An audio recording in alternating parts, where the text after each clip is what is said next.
All right, Reaction Monday live, presented by TDECU. Landry Locker, Cody Stoots with you. The biggest win of the D'Amico Ryans era, I don't think that's hyperbole, to say the very least. Shout out to TDECU for being the sponsor of this. You can get the Texans' new debit card at tdecu.org/Texans, 15% off Texans gear. And I got a feeling a lot of people are buying gear after what we saw yesterday. Biggest stage, biggest names, and the superpower remains the superpower. And they make Patrick Mahomes look pedestrian 2 weeks after they made Josh Allen look pedestrian. Yeah, it's just an incredible run for this defense. They've been fantastic. You think about two incredible quarterbacks and the way that they have operated and made those guys just miserable, not just for a quarter, not just for a half, but basically the entire football games. They made Josh Allen and Patrick Mahomes two of the absolute best miserable. They held up. And for a defense that had some moments to kind of close things out early in the season, they have certainly learned how to close things out.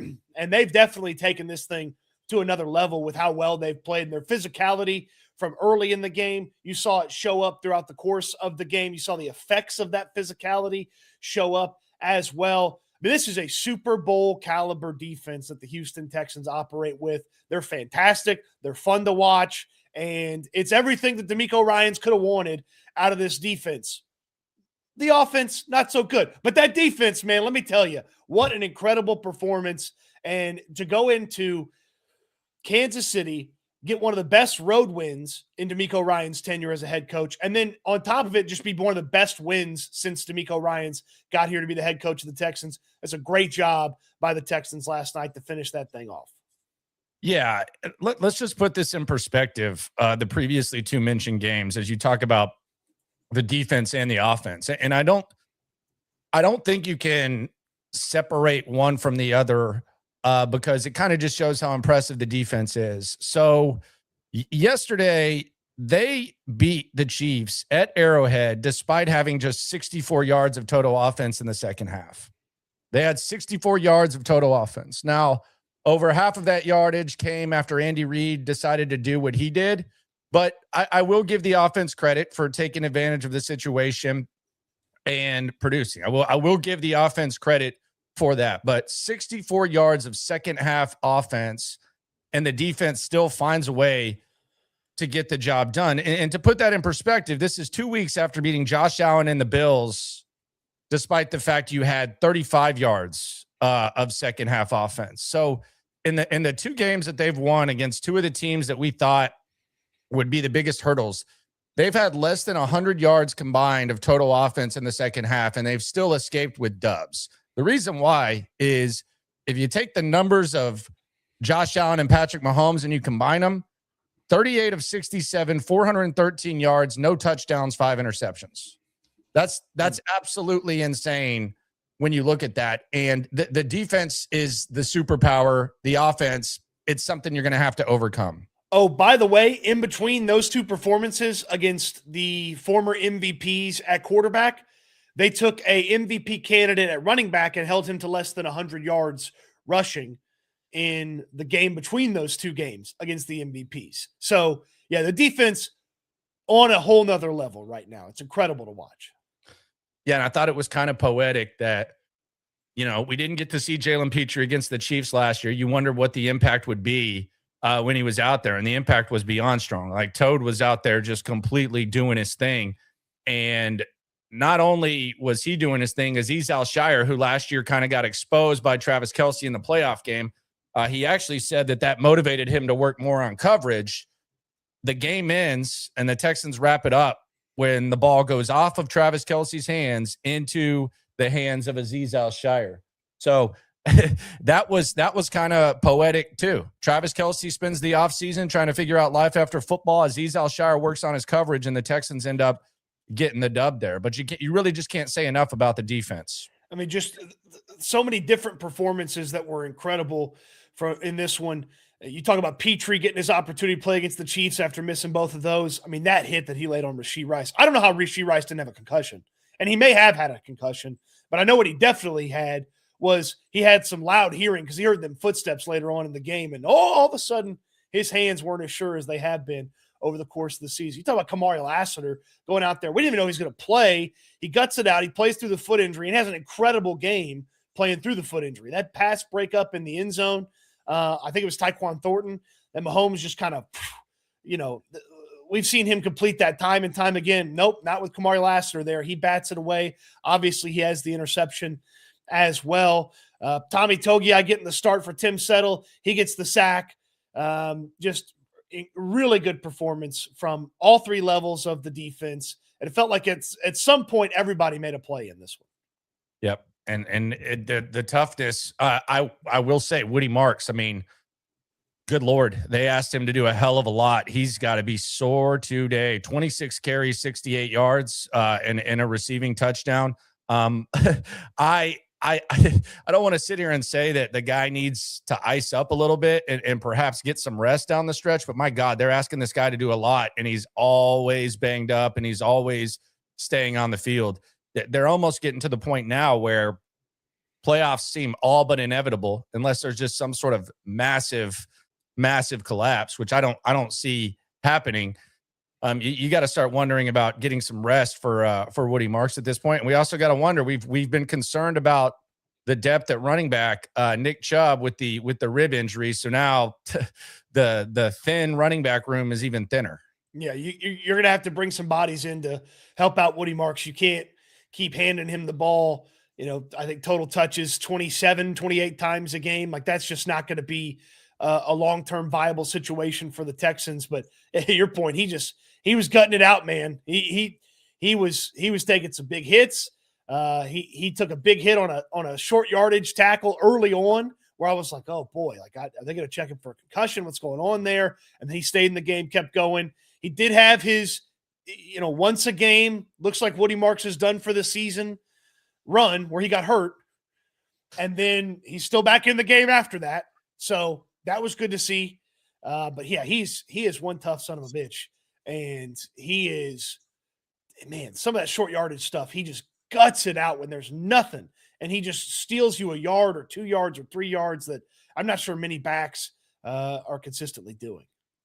On the chat, Ricardo says, bought my tickets for Sunday this morning. Also, shout out to Nico and Woody and our defense for respecting my parlay slip to fund the ticket. There you go. Take the gambling winnings, get your ass to a game. I ain't mad at you for that. There you go. Logan Taylor on the chat says, I see us winning out. It's possible. I mean, that Colts game now, we haven't even gotten into that, but I mean, the Colts, I mean, who would have thought that when you ask a guy to play on a broken fibula that doesn't go well? Sometimes you try to overcompensate. It seems like all Achilles injuries are when there's like something else that someone is playing through. Yeah. So now Daniel Jones done for the season, and the Colts are in a tough spot, to the point where I almost wonder if it gets to a point where you lay down for the Colts and you keep Kansas City out. If this goes the way it is, like it's kind of greedy time now when you get to the end of the season. But who the hell knows there? Yeah, I mean, you do what you do to Kansas City, to Buffalo, to Indianapolis with half of Daniel Jones the past 3 weeks. You're not looking at Arizona and the Raiders and the Chargers as some sort of speed bump. You got to take care of your business. We all remember when Will Levis came into town last year towards the back end of the season and made them look silly. But take care of your business, win these next 4, and see where the chips fall wherever you line up here in the playoffs. Yes, playoffs is inevitable. Sid says he loves the defense showing. Why can't they throw the ball to Woody or Noel on blitz? Kirk experiment has to end. Noel is much better. Yeah. What about not trusting Jalen Noel at all and then running a reverse with him on third down? Like, I mean, don't take the ball out of CJ's hands. I actually think, despite the pedestrian offense, I actually thought CJ Stroud played pretty well, like, given the circumstances. I thought he did it. I thought he did a really, really good job of making some plays. And I thought CJ Stroud, like, you're not going to look at the stats and say, wow, that was an elite performance, but 15 of 31, 203. I thought he did a good job of getting rid of the ball. I thought he did a good job of taking advantage of opportunities to make plays. I actually thought CJ played pretty good. Yeah, there's definitely a couple of throws here and there that he's going to want back. Xavier Hutchinson on that 1 3rd down where he sails it. The Kirk throw, some of it's probably Christian Kirk didn't turn the Jets on. Some of it CJ didn't get the ball where he wanted to, but he made probably 4 or 5 plays in that game where there's only a few guys that make that play. And that's what you see. You see flashes of it where it's like, oh, CJ just made a play that like 5 other quarterbacks in the league can actually make. The Higgins third down on the drive after they stopped Andy Reid when he foolishly went for it. When he rolls out and he threw, I don't know if he's thrown a harder football this year. He just threw that thing right into Higgins' breadbasket. Higgins had the first down. Obviously, the scramble Nico play was incredible. CJ had a really nice game. Really nice game. Wiggles Ming says re-signing Brevin Jordan is the cherry on top of Victory Monday. Yeah, Brevin Jordan, 1-year contract. Jeremy Fowler had it first. And he was definitive, too. There was no waffling on if there was actually a signed contract. Jeremy Fowler, a report with no waffling. That's a good job by him. Find you someone that loves you as much as the Texans love giving Brevin Jordan chances.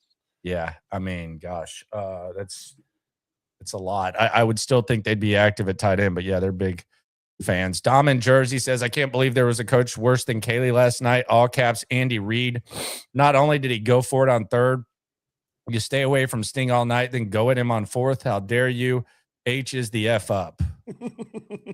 I don't know about the first part, but Andy Reid, he had some very uncharacteristic Andy Reid moments in this one.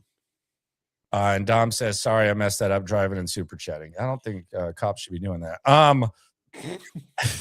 But the Andy Reid, what an absolute disgraceful decision by Andy Reid, and props to the Texans for taking advantage of it. But my goodness, talk about having no feel.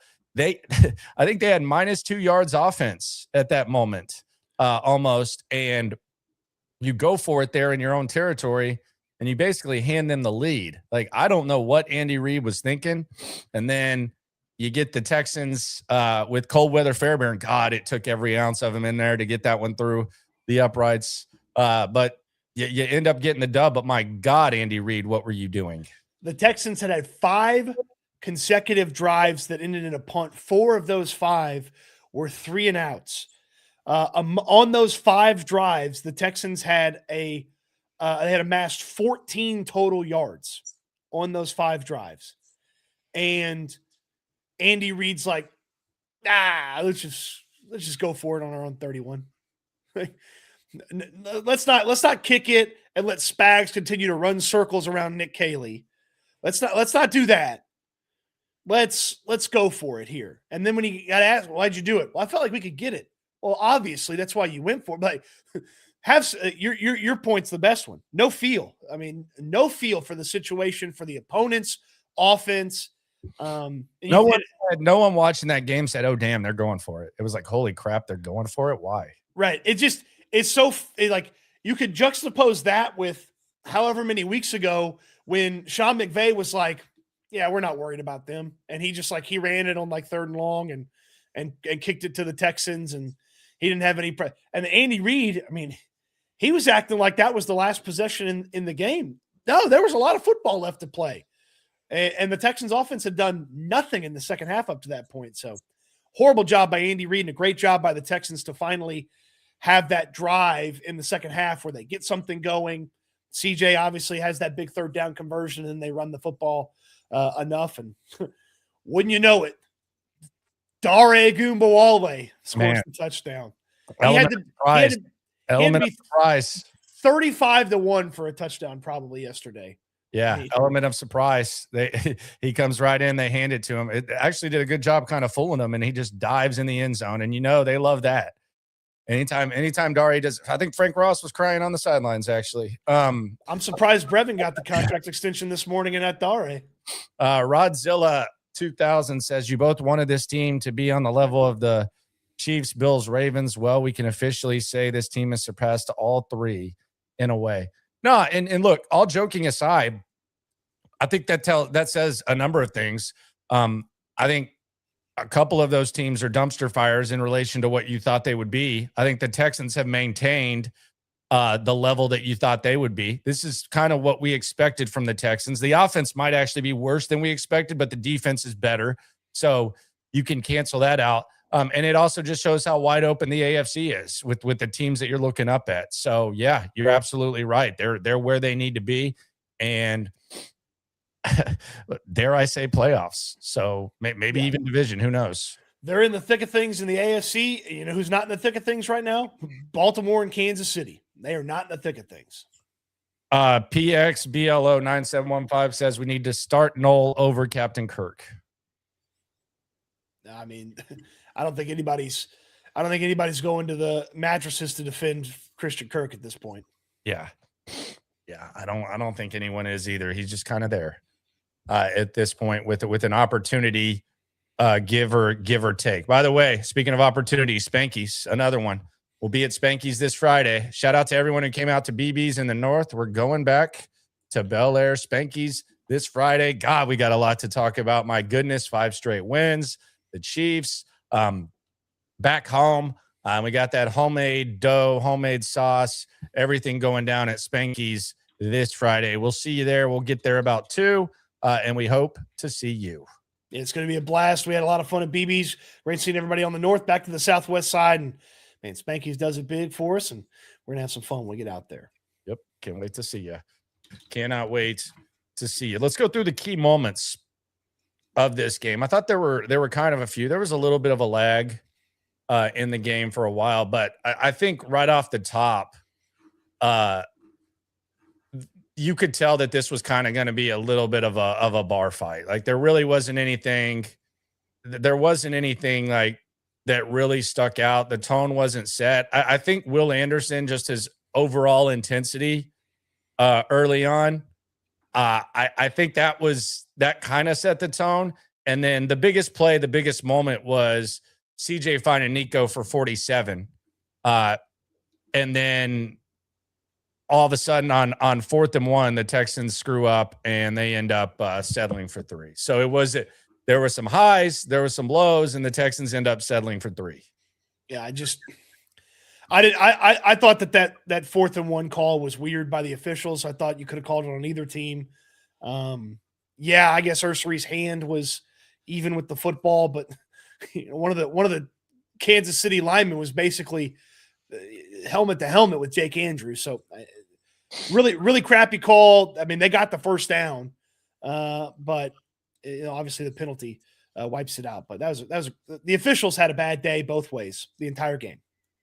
Yeah, you end up getting the 3 though, and I thought the Nico play was the big one. Then you had a Tommy Togiai sack. That Nico play though, Stroud's got to hit him in stride. It's a touchdown.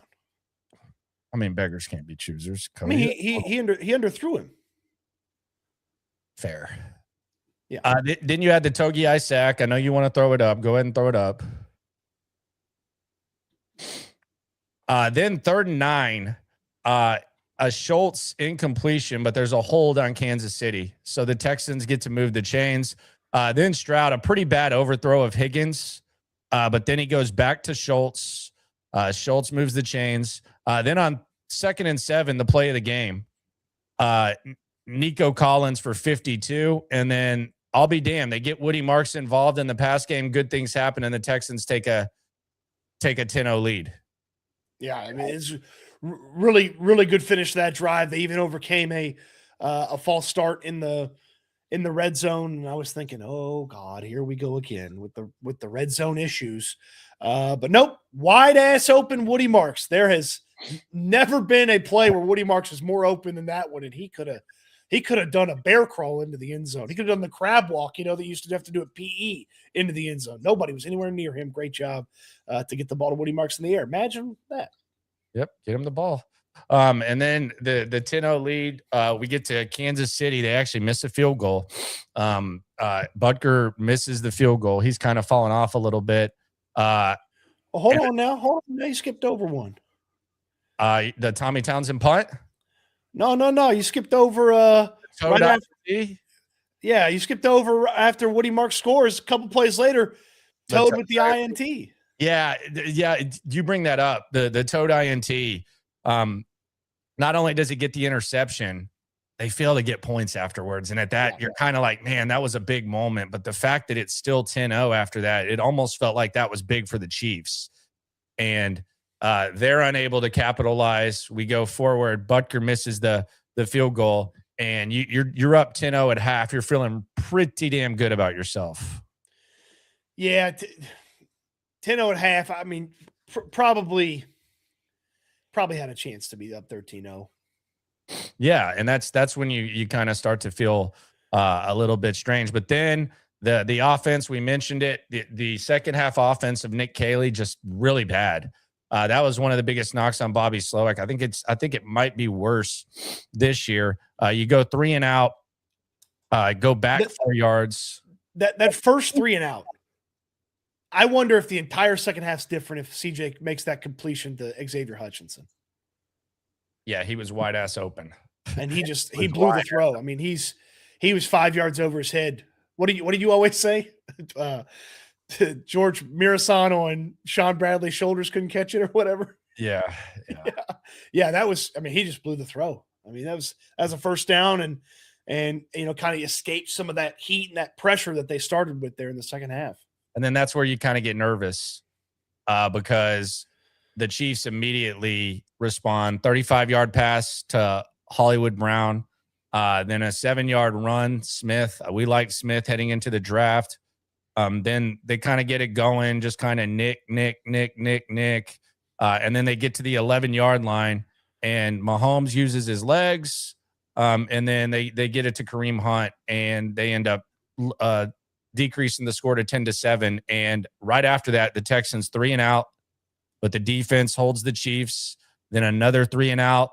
Defense does not hold the Chiefs. The Chiefs actually tie it this time. I actually thought the defense did a good job holding up here, specifically on 3rd and 2. 3rd and 2, they make Mahomes kind of rush it to Kareem Hunt, and they hold him. I wondered, like, if Andy Reid was going to be aggressive, that 4th and 2 might have been the moment to go for it instead of 4th and 1 in your own territory. But the defense holds, but immediately you're realizing, my God, the real Nick Caley has showed up, and there is no sign or symbol of an offense. They're going to need some help, whether it be with the defense or whether it be from the coach, because this offense sucks in the second half. Man, it was just, they looked lost as to finding an answer to the pressure. Nick Caley did a really bad job. Obviously, the offensive line was in a tough spot. They were sending 6, 7, and the O-line wasn't getting stuff done.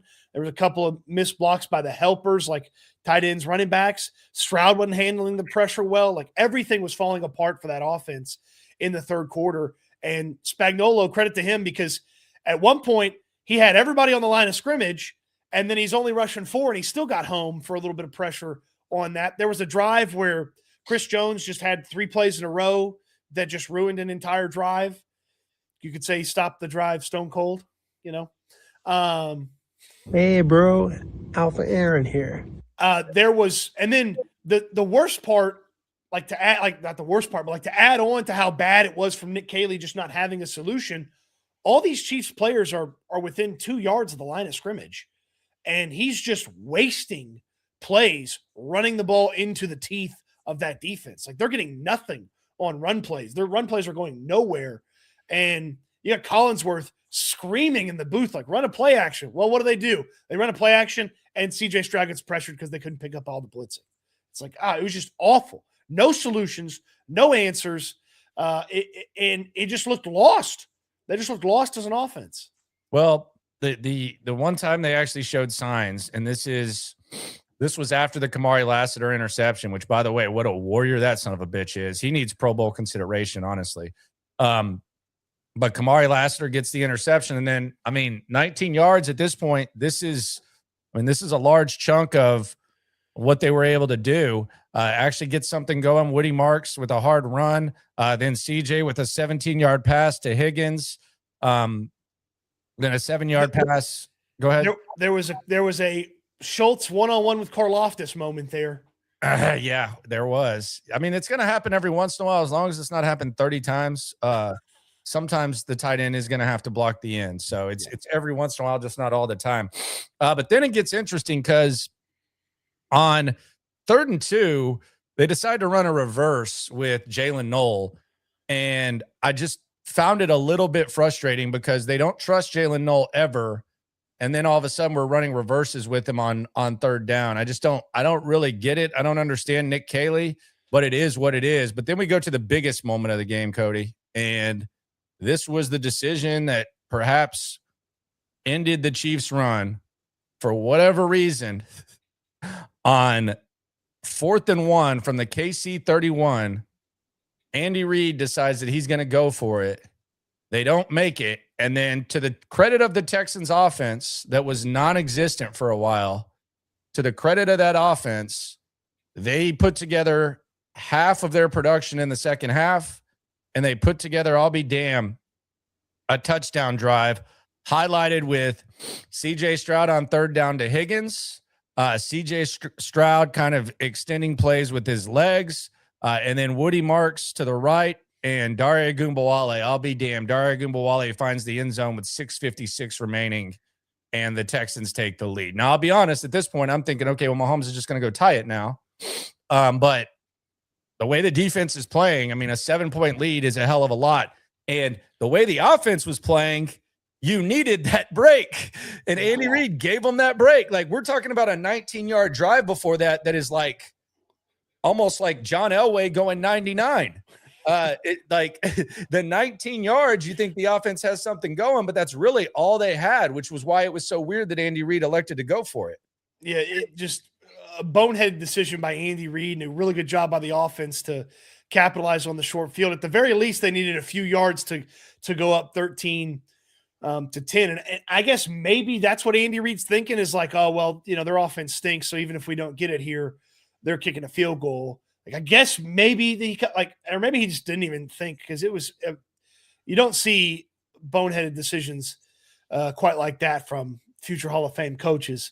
And credit to the Texans offense. They gutted it out and got in the red zone and then got in the end zone, and really good job by the offensive line on that 1st and 5 from the 5-yard line, or 1st and goal from the 5-yard line, to just open that thing up. And Dare Ogunbowale powers his way in there.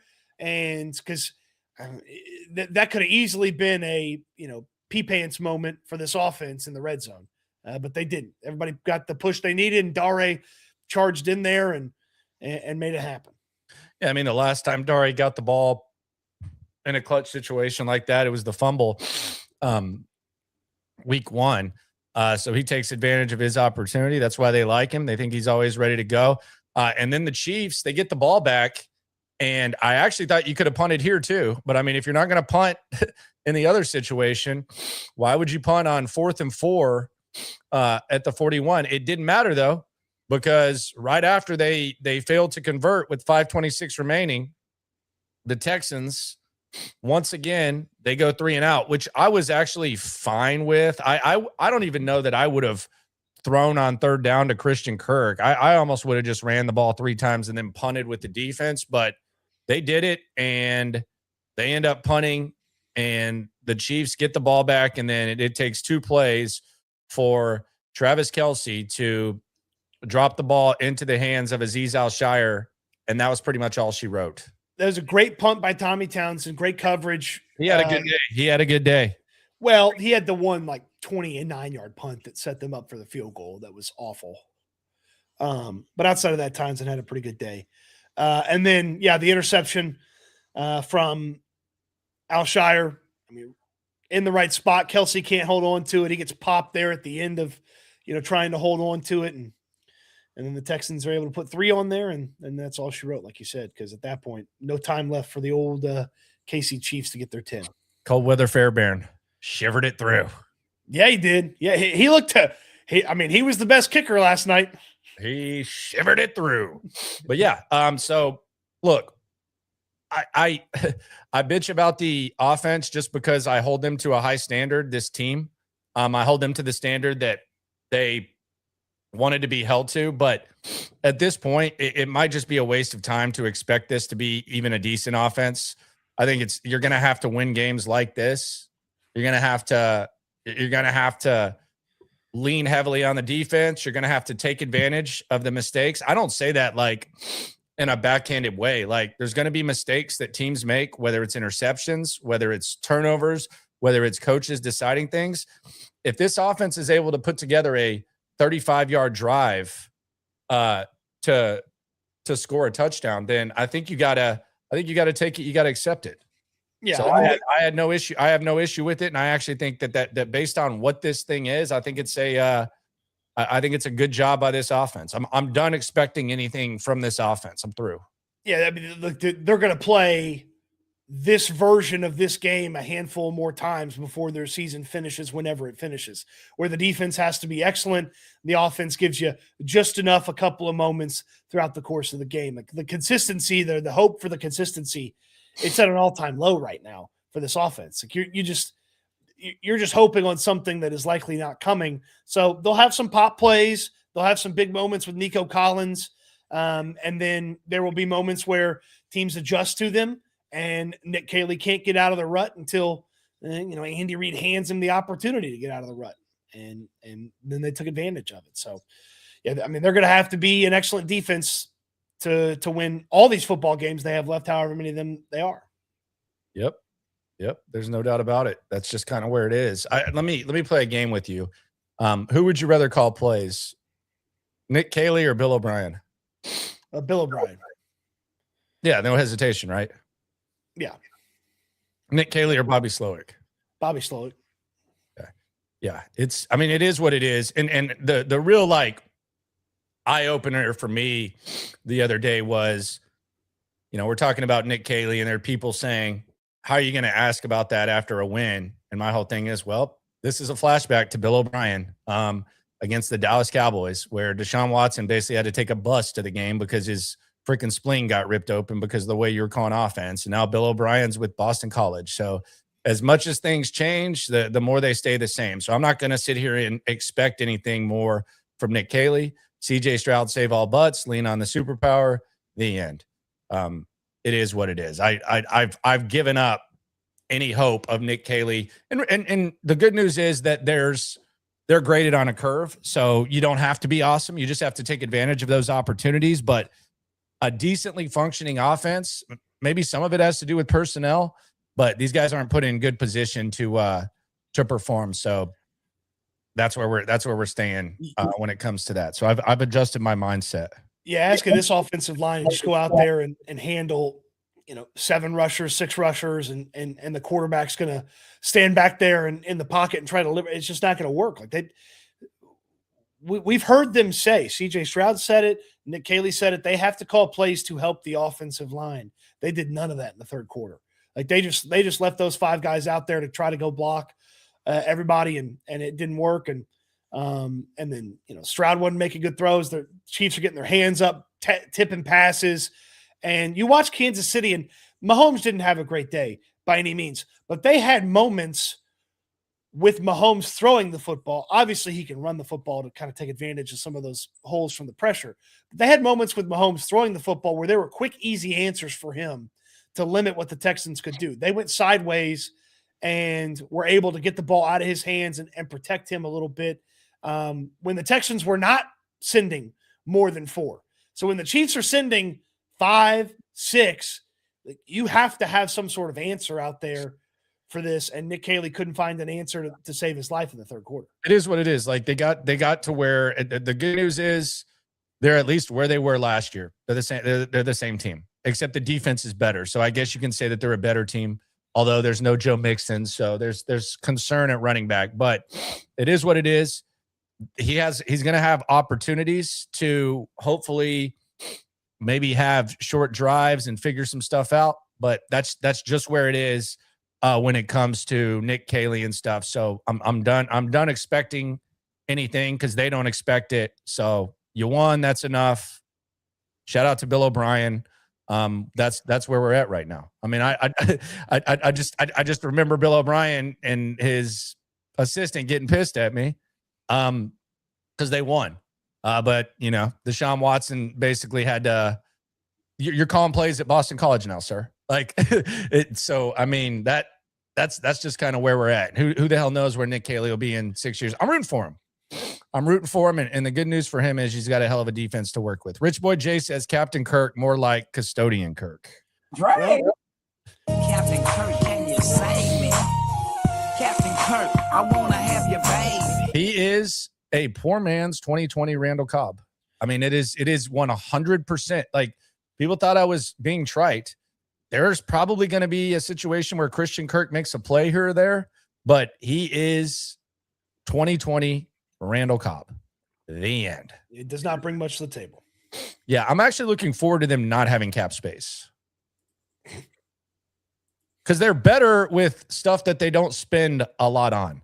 Like, you look at their heavy priced offseason things, Christian Kirk, disaster. Laken Tomlinson, CJ Gardner-Johnson, only fits in Chicago, doesn't fit here. Cam Robinson, just wasted money. All of it. Wasted money pretty much. You can Nick Neiman, $4 million. Yes.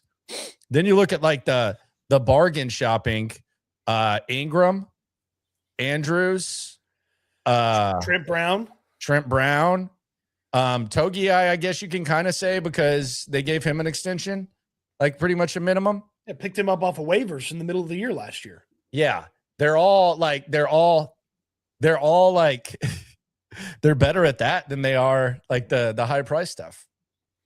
I'm excited about this though. Like I'm not being trite like with the Nick Caley thing. I think this defense is good enough. I think CJ Stroud is good enough. I think these receivers are good enough. I think if Woody Marks, you're kind of playing with fire at the running back depth. This team can get to the AFC Championship game. Absolutely. But they could have last year. So that's what I'm saying. Like this, they can get there. They can easily lose their first playoff game, and they can win their next two with this defense. So I want to make that very, very clear.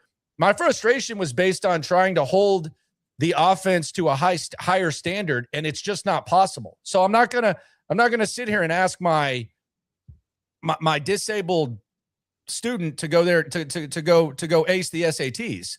I can expect that from the defense, but that's not.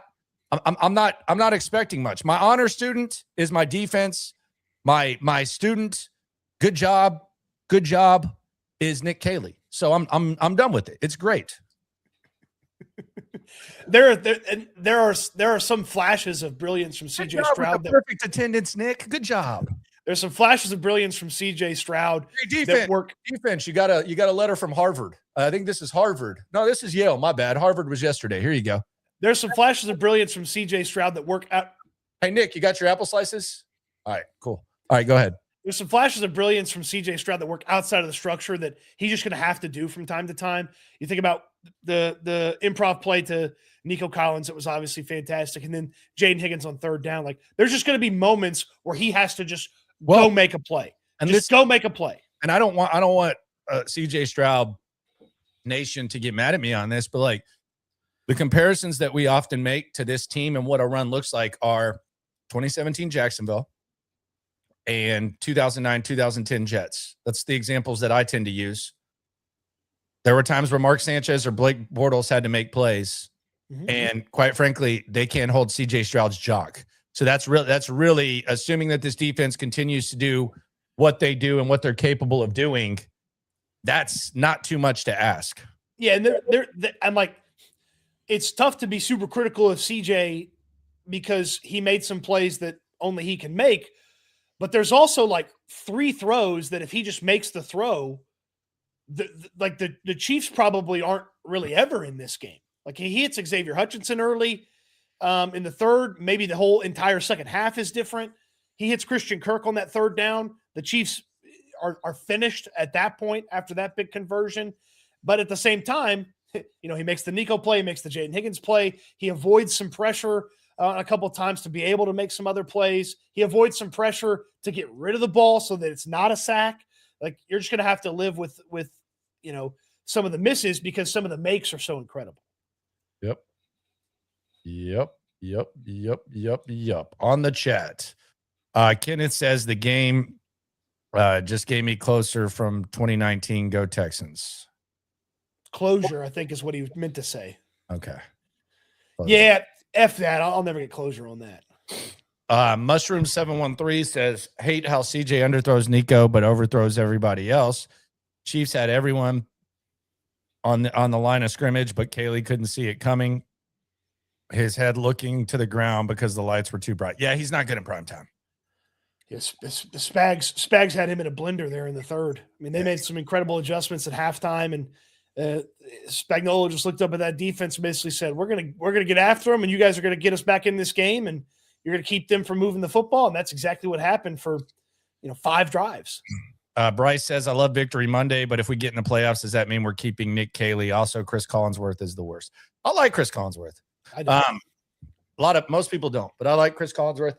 I don't know. I don't know what their standard is for I don't know what the standard is for Nick Caley. I don't know what the run looks like. So I would say he's probably back. I mean, some of these performances from Nick Caley have to be weighing on the head coach a little bit. I mean, he brought it up again yesterday. Like, it's not D'Amico's not sugarcoating it. He knows this is an opportunity. He knows this is an opportunity with you don't get defenses like this, and you're not asking a lot of the offense. So he's said it multiple times. We got to be better on offense. I just don't know if it's realistic for him to expect that. One mortal says, does Caley stay another year after this season if we are one and done in the playoffs or shoved out? Any potential OC candidates, Stefanski, McDaniel? Yeah, I mean, you just got to – it would be hard for me to tell you definitively they're going to do one thing or the other with Nick Caley right now. I'd like to see the results all play itself out. They set a standard of if the O's not getting it done and the D is, and if you fail in the playoffs, that they're going to, they move on. But I don't know if that counts in a guy's first year, so we'll just have to see how all that works out. You mentioned McDaniel. Doesn't look like he's getting fired. The Dolphins are playing their ass off for him. And there was a report they want to keep him, and they're playing well, and they're still in the hunt graphic. The Dolphins have the same record as the Chiefs. You know what that record is? Stop 6-7. I don't even know what that is. I don't know, but I see people do it all the time. It's like a thing. I don't know where it comes from. I don't know what it is. I just see it a lot. And then he mentioned Stefanski. Boy, Stefanski ran the I want to get fired play yesterday. That was awesome by him. Oh, the 2-point conversion. That was terrible. Viro says maybe defense can win championships. Please, guys, bring me back to earth. I know this offense is garbage, but I'm getting my hopes up. Help. Look, your hope should be up. Sometimes I think you can roll your eyes when you say defense can win championships, but when you face Patrick Mahomes and Josh Allen in a 2-week stretch, you don't even have 99 yards of total offense combined in the second half. They don't throw a single touchdown and you force 5 interceptions. I don't know that we've seen something like that. So it's not, I don't think it's too crazy to think that. Yeah, it's just, this is a defense that is playing a caliber defense that is rarely played at this level consistently. And it's a defense that there's no big bad that you're going to run into either. Like you look at where everything's shaken out here from a playoff standpoint. The most dangerous guy in the playoffs is Josh Allen. You seem to have his number. I'm not scared of Bo Nix. I'm not scared of Drake May. I'm not scared of Trevor Lawrence. I'm not scared of the artist formerly known as Aaron Rodgers. I'm not scared of Justin Herbert. If I'm the Texans defense, I wouldn't want to go play Josh Allen in Buffalo. But if I got to play Josh Allen again after I've knocked his head in 2 times in the past 2 years, I feel pretty good about it. So, yeah, this defense, it should have you have an extreme level of confidence. Now, the offense goes out there, wets the bed, and keeps them from winning a football game. That's certainly in the realm of possibility. It's certainly in the range of outcomes.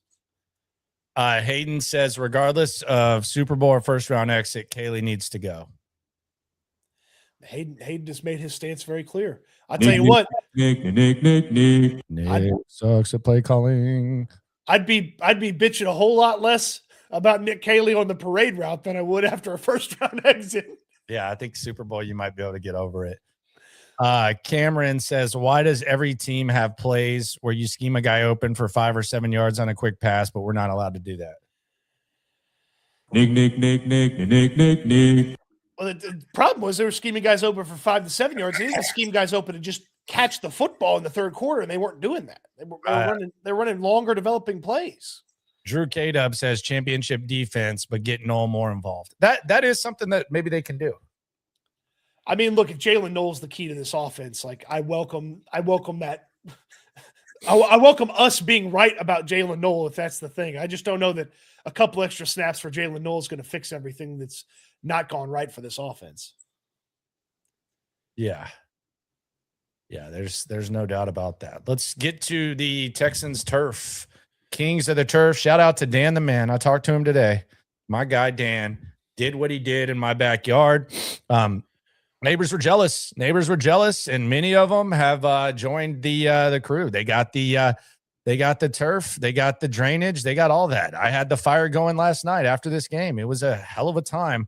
And it is that time of the year to take advantage. The best gift you can give is increasing your home value, getting rid of the mud, getting rid of the insects, something that the entire family can enjoy that lasts forever. A lot of people get presents and they don't last. This lasts, and it is so beautiful. Always green, always clean. Shout out to Dan the man. I shopped so you don't have to. Shout out to Texans Turf. In the spirit of that, on Reaction Monday, Cody Stoots presents the Kings of the Turf. Nico Collins obviously going to be a king of the turf here on this one. Just incredible performance. What's that? He just had 4 catches. Yeah. Just four for, some huge plays. Amongst the top performing receivers, his yards per reception are pretty high, like easily top 10. Jalen Petrie's getting he's a king of the turf. The interception, and then look at that. I mean, look, Rashee Rice is horizontal. Okay. And then Rashee Rice had the uh-ohs because he was worried about hearing footsteps the rest of the game. So, I mean, that was a great, clean hit. And I saw what's the Schwartz, one of the former Chiefs offensive linemen. He was like, well, it's clearly a helmet to helmet. Shut up. It wasn't a helmet to helmet, loser. And then Kamar Lassiter, king of the turf as well, playing through the foot injury, has the interception, and has that great pass breakup in the end zone. That deep shot by Mahomes. I think it was Tyquan Thornton they were looking for. And great job here. Two members of the secondary and Nico Collins. They're the kings of the turf here for the Texans coming out of this Chiefs game. Yep. Can't argue with those. I put CJ on mine, but that's just because I just thought he battled. Did what he needed to do. But I put CJ, but can't really argue with that too much. Yeah, I mean, I think you'll see CJ a little bit later. Okay. Shout out to TDECU. Cody's got the debit card. Show him that debit card. Show him that number. I don't have the debit card handy. I got my wallet over there, but I'm not showing the people my number. Nobody needs to be stealing my money. Okay. All right. But you can get that fantastic debit card. You can start the process right there online, tdcu.org/Texans, or walk into the 15 greater Houston area TDECU locations. You can get in and out in less than 20 minutes. Get signed up. Memberships required and insured by the NCUA. Yepers. So before we get to the positions, let's talk about what happened with the Texans yesterday. That kind of, I mean, it feels like the scoreboard watching went about as good as it possibly could. Now, Cincinnati, if they'd have been able to squeak out the Buffalo game, probably a little bit of help there. But other than that, the standings right now, they're very much in your favor. And the Indianapolis Colts, they're as good as dead. Now, the Colts, I mean, Daniel Jones tore his ACL, or not his Achilles tendon. He's out. He's done for the year. He was already struggling through that injury. But yeah, so you really could have used Cincinnati helping you out. That would have been nice. But the Bengals offense going to do, our defense going to do what the Bengals defense going to do. But the Colts are, I mean, they're dead in the water. They've got no quarterback, and they're banged up on defense, so they're dead in the water. The Ravens look terrible. Yeah, Lamar's broken right now. The Ravens look terrible, and frankly, this version of the Ravens or the Pittsburgh Steelers, if you're a wild card team, you are dying to get the 5 seed, because the 5 seed would go and smack around this version of the Ravens. Play Pittsburgh than Baltimore, whatever you're saying. Correct. Absolutely. You don't want Lamar to have a generational one-off Lamar performance. But if the Steelers are going to win the AFC North, which it looks that way, you're dying to get the 5 seed if you're the Texans, because they would eat Aaron Rodgers alive. They would retire Aaron Rodgers. Yeah, and tonight you want the Eagles. The Eagles are 2.5-point favorites. You want them to take care of the Chargers, because then you got the Chargers coming up. You beat the Chargers, assuming that y'all have the same record, then you basically have a 2-game lead on them, and that all but puts you in the playoffs. So You gotta root for the Birds tonight against the Chargers, but everything's shaping up quite nicely. Jacksonville and Indianapolis still have to play again. The Colts actually got the Seahawks next week, so we could very easily see the Colts fall to 8-6, and then you're getting the easy part of your schedule now, where things are lining up, and you're going to get some of that home cooking against teams that the quarterbacks that you're facing for the remainder of the season. You're facing Jacoby Brissett, you're facing Geno Smith, you're facing Justin Herbert, and you're facing Riley Leonard. That's feast. You might be facing Kenny Pickett because Geno got banged up in this one. Yeah, well. But you're just looking at the AFC South. Like, the Colts shouldn't even be on the graphic. They're toast. San Fran needs wins. Seattle needs wins. The Colts aren't getting a win either one of those. Jacksonville needs the win. They're not getting a win there, and then obviously you're beating them at the end of the year. Jacksonville, you're getting no help from the schedule makers with Jacksonville. You're going to beat up Colts. You get the Tennessee Titans at the end of the year. The Jets this upcoming week. The Jets are terrible. They are such a pathetic franchise. You need the Denver Broncos, because if the Texans win out, the Jaguars go 3-1 in their final four, and the loss is to the Broncos or the Colts, the Texans win the AFC South. So you need week 16 or 17 to be a loss for the Jaguars, and the Texans win out, and they win the division. Yep. They could easily, and the Texans, I could see, I don't think all these games are givens either. You could see some slip ups here. You gotta split. 10 gets you in, I think. If the offense no-showed in week 17 against the Chargers, that's a dangerous game. And if the offense no-showed against the Cardinals, that'd be a little bit dangerous too. Yeah. It'll be interesting to see, and it'll be interesting to see how the guys that were banged up yesterday, what they look like once practice returns. Nathan on the chat says, I hope the Colts dump Steichen so he could be our OC next year. Well, wouldn't that be something? HDAV Traveler says, afternoon, Landry, Cody, and friends. Victory Monday. How sweet it is. 5-piece combo of that too. Shout out to good to see you, HDAV Traveler. I hope the high school OC learn what a screen pass is to a counter blitz. Go. I'm not going to hold my breath on that. Josh says, off topic, but went to Big 12 this weekend and walked to Texas Live after. Food, bars, hotel, music, etc. It was packed and put NRG/City of Houston to shame. Yeah, it's not even close. They actually have stuff around places where you actually want to eat and you actually want to hang out, and that's a walk right there, and it's right by the stadium. Yeah, it's we've talked about having the old raggedy ass Astrodome just standing up, and the lack of restaurants at NRG. You are correct. Let's get some context from Cody. All right, so a couple things from this Texans team and from this game. The last team to allow less points per game for the entirety of the season, Texans are allowing 16 points per game as a defense. The last team to allow less points per game than the 2025 Texans, you got to go all the way back to 2019. That was the 2019 New England Patriots. You know what happened to the Patriots? They went into the playoffs. The offense no-showed, and Tennessee upset them. That's not good. That sounds familiar. Yep. This 2025 Texans team, their turnover differential is plus 12 on the season. That's tops in the AFC. It's second in the National Football League. Only the Chicago Bears are better. That plus 12 is 2 better than the previous 2 seasons for the Texans, so a little bit better on the turnover differential than the past 2 seasons. And they've only had 1 giveaway in the last month's worth of games, and that was C.J. Stroud's interception against the Colts. But just 1 giveaway in 4 games, and obviously they're taking the ball away at a very high level. So incredible job with the turnover differential this year for the Texans.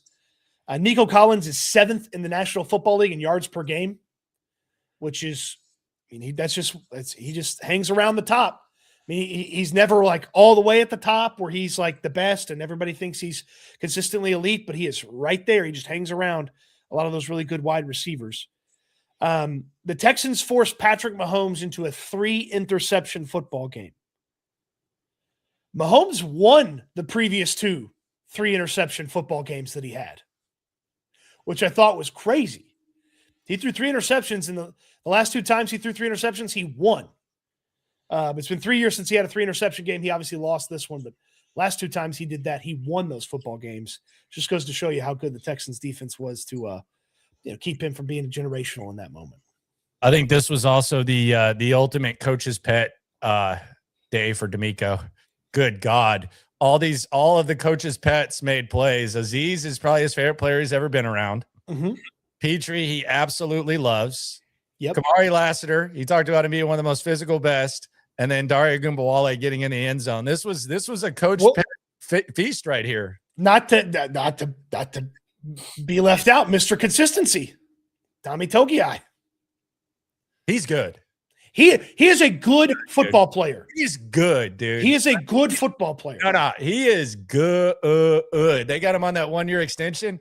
That sumbitch is nice, dude. Yes. He's good. Like, it's not D-line is still pretty thin, like when you look at it, but that sumbitch can play, dude. Yes. I mean, I love watching Togiai play, and I love that he's getting more opportunities now, and he did a great job with Tim Settle out. He gets the start and he gets the opportunity, and it felt like the defensive tackle rotation, it felt like it had shrunk a little bit. Like it felt like they really just kind of went with Rankins, Togiai, and a little bit of Mario Edwards. So go ahead, Culture Vulture. There you go. Everybody's favorite Culture Vulture. Culture Vulture. I am supporting the Samoan culture. You are the DJ Vlad of Samoans. Ragin' Cajun 25. Just kidding. I like DJ Vlad's videos. I just know he gets accused of that. Met Cody and Landry at BB's. Some cool mofos right there. Nah, we appreciate it. Come out to Spanky's if you'll be there. We'll be back at BB's next week, so we hope to see everyone out there. It made our, I'll be honest, BB's was popping, man. Like it was every demo possible, every age, everything. It was great. So we very much enjoyed it, and we'll be back home at Spanky's this week. I feel like there's a lot of excitement going on right now. It was the pleasure was all ours, my friend. Nate Davis 8669 says, any chance that Caserio had a huge say on getting the offensive staff outside of OC, considering how many New England guys are in Houston? I think the problem is bigger than Kaylee. O looks the exact same. Yeah, this was a compromise. Like D'Amico got rid of his guy, and then Caserio got to bring in his guy. It's not a coincidence. I will say, like, we do give Cole Popovich gets credit for what he's done with the O-line at this point. Maybe you can give Nick Caley some credit for that too, if you so decide to do that. But yeah, it's absolutely a Caserio. Like, let's be serious. And I think the bigger surprise is that it is the New England system. That was the thing. But again, I don't expect much from Nick Caley. Just perfect attendance. Just show up to the games, man. That's all I'm out. He's my attendance student. You're an attendance student. I love Shout that. out to TDECU, the greatness that is. TDECU.org/Texans. Get that fresh new Texans debit card, and you will not regret it.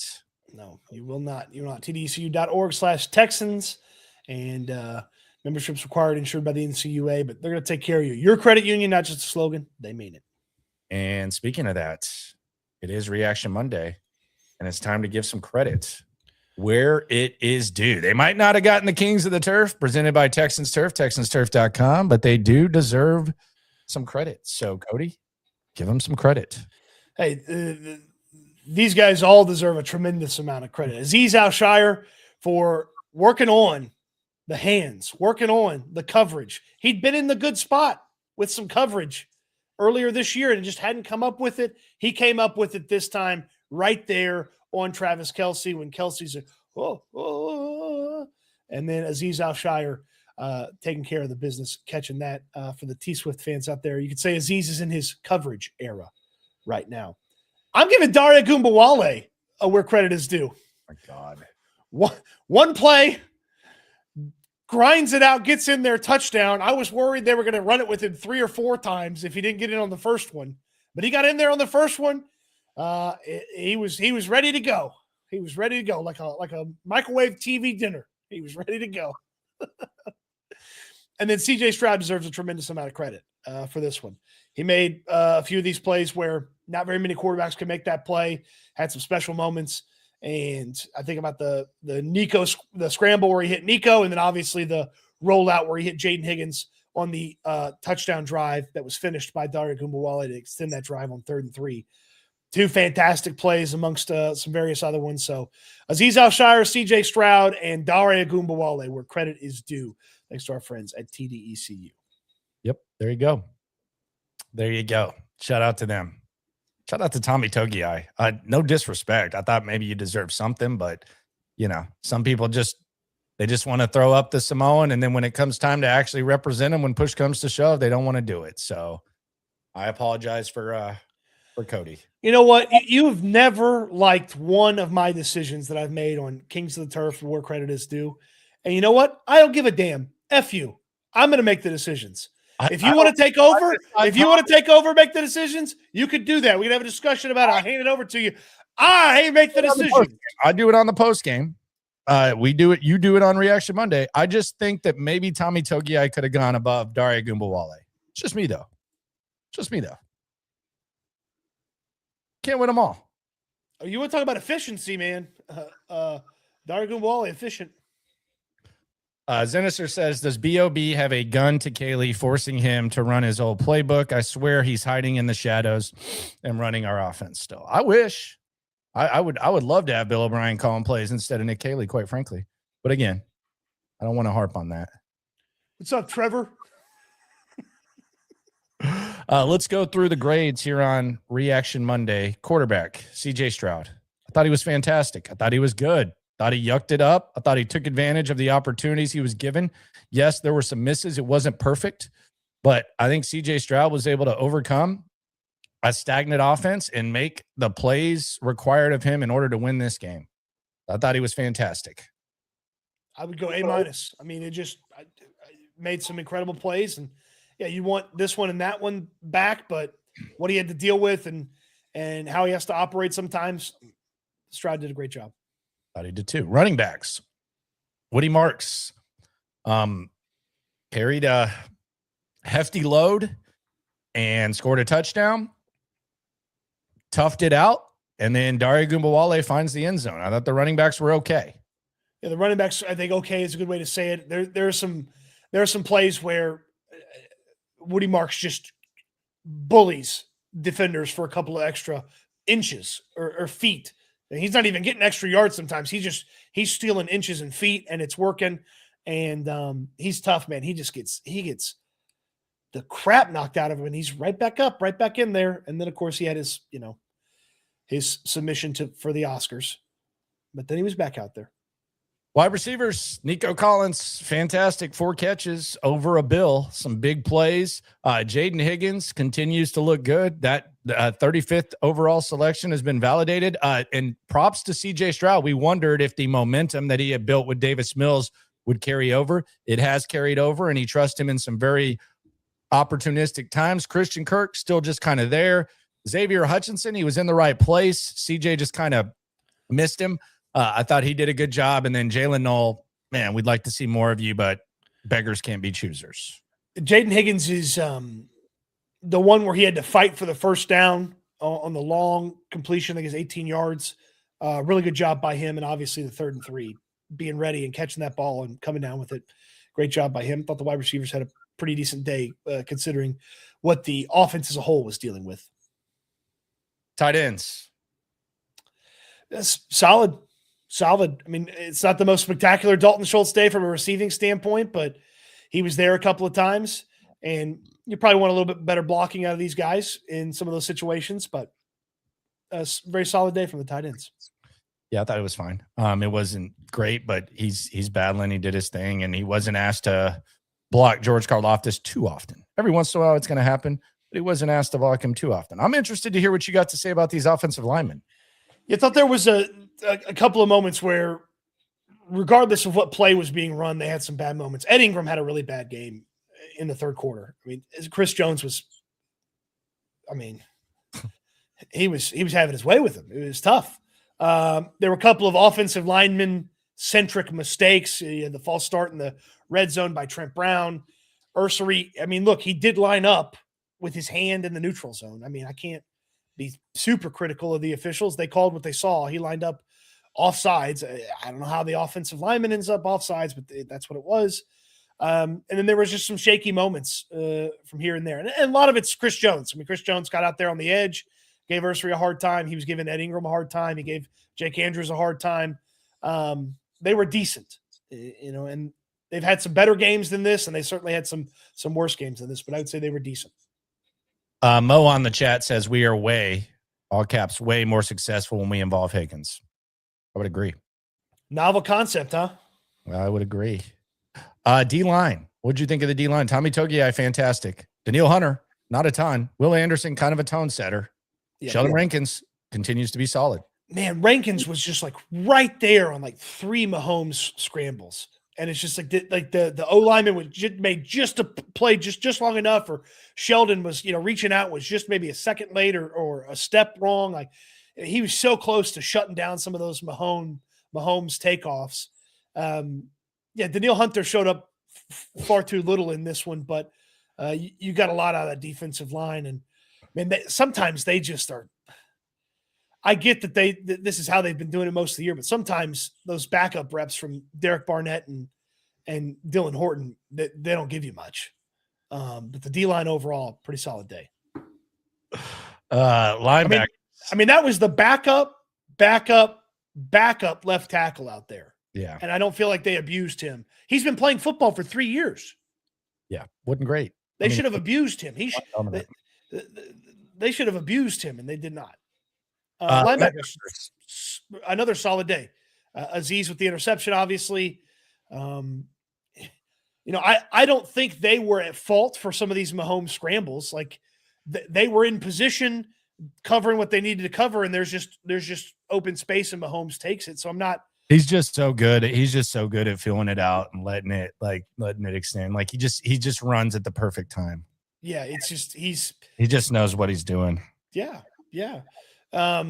There was maybe a moment where I was like, oh gosh, Aziz probably could have got him 2-3 yards deeper than when he ultimately made the tackle here or there. But I thought a pretty solid day for the linebackers and a good job on them.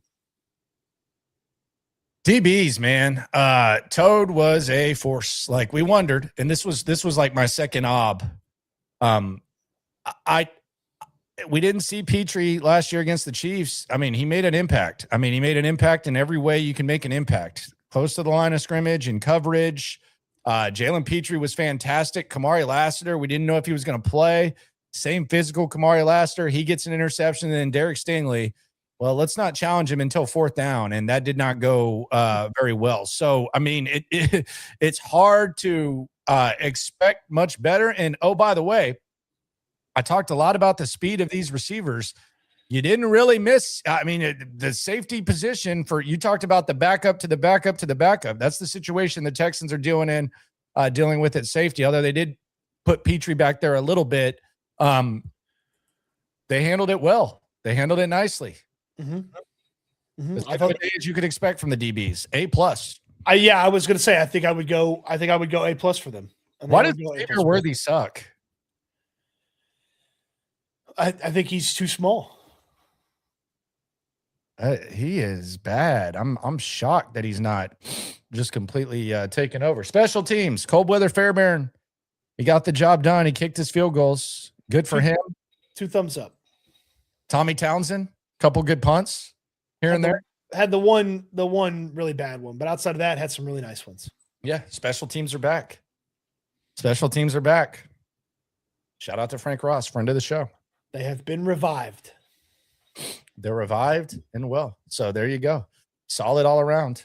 The defense continues to carry the load, and the offense taking advantage. There we go. Yeah, they're going to need more of that defense carrying the load till that offense. Well, I'm not going to say till the offense anymore. Yeah, we're done with that. Yeah. We're with that. Shout out to TDECU for sponsoring Reaction Monday. Shout out to everyone for coming through at BB's. We'll see you at Spanky's this Friday. Spanky's this Friday, 2:00, Sharpstown, out there in Bel Air. Cannot wait. Look at that pizza. The stuffed crust is pretty serious, though. Might have to go back to 10. It's pretty serious, man. I couldn't wake up. I couldn't wake up the next day. I was very, very full. I think I'm going to go. I'm going to go back to the half and half this week. The half and half. Petrie hit and run on Rashee Rice. Oh, the irony. Oh, come on. Oh, that's some low hanging fruit there. I have seen a lot of people make that joke, and it's like there's some different versions of it. It's like the hit and run. That was good. Oh, now Rashee Rice knows what it's like to be in a high-speed collision and the other guy walk away. Yeah. And on the Spankies, we just get there early on Fridays, but 3 is when people should show up. It says 2 p.m. now. We just, as soon as practice is done, we go over there. So it just depends when it gets done. Sometimes it's hit or miss. I guess they sent the media availability today. I guess D'Amico's zooming it too. Yep. Arrive at 3, live at 4 is what we do with the remotes. Yeah, practice this Friday is, it's going to end quick, so we'll be there. Yep. Appreciate everyone for rolling through. Be sure to subscribe. Be sure to like. Be sure to ride along. Be sure to always remember, when it comes to this Texans stuff, we're all in it together. Eat good, sleep good, be good. We'll talk Texans again soon. Thanks for watching, everybody. Playoffs.